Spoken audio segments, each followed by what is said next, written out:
In the late 18th century, the British Empire stretched across the world. Its red-coated soldiers stood guard over colonies in the Caribbean, Africa, India, and America. London's merchants grew rich from trade. Its navy ruled the seas, and its king, George III, believed he presided over the greatest empire in history. But across the Atlantic, in 13 colonies hugging the North American coastline, unrest simmered. Within a decade, these distant provinces would rise up against the world's most powerful empire. And at the heart of it all was a series of decisions, miscalculations made by King George and his government that transformed a dispute over taxes into a full-blown revolution. The question is, what was King George's fatal mistake? The American Revolution didn't begin with gunfire at Lexington or the signing of the Declaration of Independence. It began quietly in the years after the 7 Years' War. That conflict, known in America as the French and Indian War, had been devastatingly expensive. Britain emerged victorious, seizing Canada from France and securing vast new territories. But victory came at a price: enormous debt. The empire was now strapped for cash. The British government looked across the ocean and asked, who should pay for this? After all, the war had been fought largely to protect the colonies. Was it not reasonable that the colonists contribute more to the empire's costs? To London, the answer was simple: the colonies must help foot the bill. But to the Americans, who had grown used to managing their own affairs, the answer was anything but simple. For decades, the colonies had enjoyed what was called salutary neglect, a kind of hands-off approach where Britain let them run their own assemblies, set their own taxes, and govern their own trade. So long as they remained loyal, that freedom bred a sense of independence, of identity. They saw themselves as Englishmen, yes, but Englishmen entitled to the same rights as those in Britain. And when the government in London began to impose new taxes, the colonists saw not fairness, but tyranny. The first sparks came with the Sugar Act of 1764, the Stamp Act of 1765. These laws were designed to raise revenue from the colonies, but they struck at the heart of colonial identity. The Stamp Act, which required tax stamps on documents, newspapers, and even playing cards, was especially hated. Colonists argued they had no representatives in Parliament, and thus no right to be taxed by it. The rallying cry was born: no taxation without representation. Across the colonies, protests erupted. Merchants boycotted British goods, mobs attacked tax collectors, and assemblies declared the laws unconstitutional. For the first time, the colonies began to unite in opposition. King George and his ministers thought this was a passing storm. They repealed the Stamp Act, but insisted on Parliament's authority with the Declaratory Act. The message was clear: Britain believed it could tax the colonies at will. The colonists believed they had the right to govern themselves. The seeds of revolution had been planted. As the 1760s rolled into the 1770s, tension only grew. The Townshend Acts imposed duties on imported goods like glass, paper, and tea. Once again, boycotts spread, smuggling increased, and protests turned violent. In 1770, confrontation in Boston ended in bloodshed when British soldiers fired into a crowd, killing 5 colonists. Patriots seized on the Boston Massacre as proof of tyranny. Britain responded by repealing most of the Townshend duties, but kept the tax on tea as a symbol of its authority. It was a symbolic mistake. For when Parliament granted the East India Company a monopoly on tea sales, colonists saw it as another trick to force them to accept taxation. In December 1773, a group of men disguised as Mohawk Indians boarded ships in Boston Harbor and dumped hundreds of chests of tea into the water. The Boston Tea Party was dramatic, defiant, and unforgettable. Now Britain faced a choice. It could compromise with the colonies, recognizing their grievances and finding a path forward. Or it could double down, punishing defiance with force.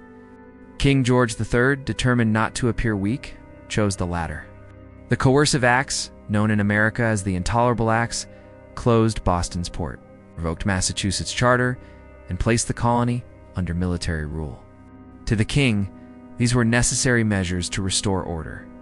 To the colonists, they were proof that Britain had abandoned liberty. Colonists rallied together, forming the First Continental Congress in 1774, for the first time. representatives from nearly every colony gathered to coordinate resistance.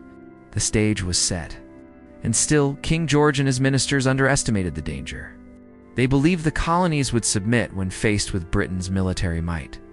They could not see that the colonies were preparing not just to resist, but to fight. In April 1775, British troops marched from Boston to seize colonial weapons at Concord. On the way, they clashed with colonial militias at Lexington. Shots were fired. Nobody knows who pulled the trigger first, but the shot heard round the world marked the beginning of open war. The British retreated under fire, harassed by militiamen hiding behind fences and trees. The colonies were no longer just protesting, they were fighting. Still, even after blood was spilled, many colonists hoped for reconciliation. The Continental Congress sent the olive branch petition to King George, affirming loyalty but pleading for compromise. The king refused even to read it. Instead, he declared the colonies to be in open rebellion. To the patriots, this was proof. The king saw them not as subjects with rights, but as traitors to be crushed. And here lies King George's fatal mistake. He believed the conflict was simply a matter of authority, that by showing strength, the colonies would fold. He did not see that the colonists' resistance was rooted in principle, in identity, in a belief that they were fighting for their rights as Englishmen. By refusing to compromise, by treating petitions as insults and protests as treason, transformed loyal subjects into determined revolutionaries. Every act of repression only convinced more colonists that independence was the only answer. By the summer of 1776, the transformation was complete. The Continental Congress declared independence, listing grievances against the king himself, dissolving assemblies, imposing taxes, maintaining standing armies, waging war on his own people.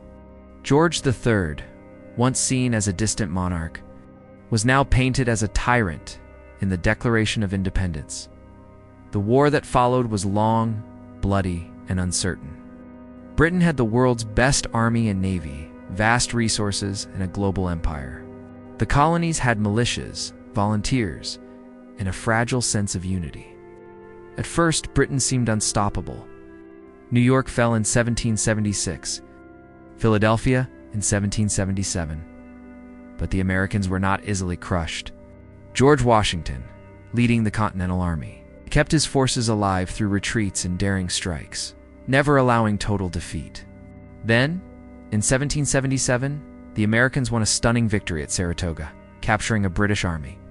That victory convinced France to join the war, turning a colonial rebellion into a global conflict. Soon Spain and the Dutch Republic followed. Britain was no longer just fighting rebellious colonies, it was fighting Europe. The war drained British resources, stretched its armies, and exposed its limits. King George remained stubborn throughout. He rejected peace offers, insisting the colonies must be brought back under control. But the tide had turned. In 1781, at Yorktown, American and French forces trapped a British army under General Cornwallis. When Cornwallis surrendered, Britain's will to fight collapsed. Negotiations followed, and in 1783, Britain recognized American independence. The war was over. The empire had lost its jewel, and the responsibility rested, in large part, on King George's decisions. His fatal mistake was not a single act, but a pattern, the refusal to compromise. The insistence on authority over understanding, the belief that power could silence principle. He saw the colonies as wayward children to be disciplined, not partners to be respected. In doing so, he drove them into revolution. The consequences were enormous. The United States emerged as a new nation, founded on ideals of liberty and representation. The British Empire, though it survived, had been dealt a humiliating blow. Across the world, others took note. The American Revolution inspired movements in France, in Latin America, and beyond. It proved that empires could be challenged, that kings could fall, and that ordinary people could shape history. King George lived to see it all, haunted by the loss. To his dying day, he never accepted that independence was justified. But history is clear. His miscalculations turned a protest into a revolution. And his fatal mistake was underestimating the power of principle over power itself.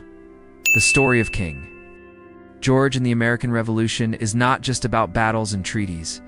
It is a reminder of how fragile authority can be, how easily loyalty can be lost, and how decisions made in royal courts can ripple across continents. The empire that once seemed unshakable was shaken to its core because a king believed force was stronger than compromise. In the end, the greatest empire of the age lost its colonies not on the battlefield alone, but in the stubbornness of its monarch. And that is why the American Revolution was not just a war for independence, it was the story of a fatal mistake that reshaped the world.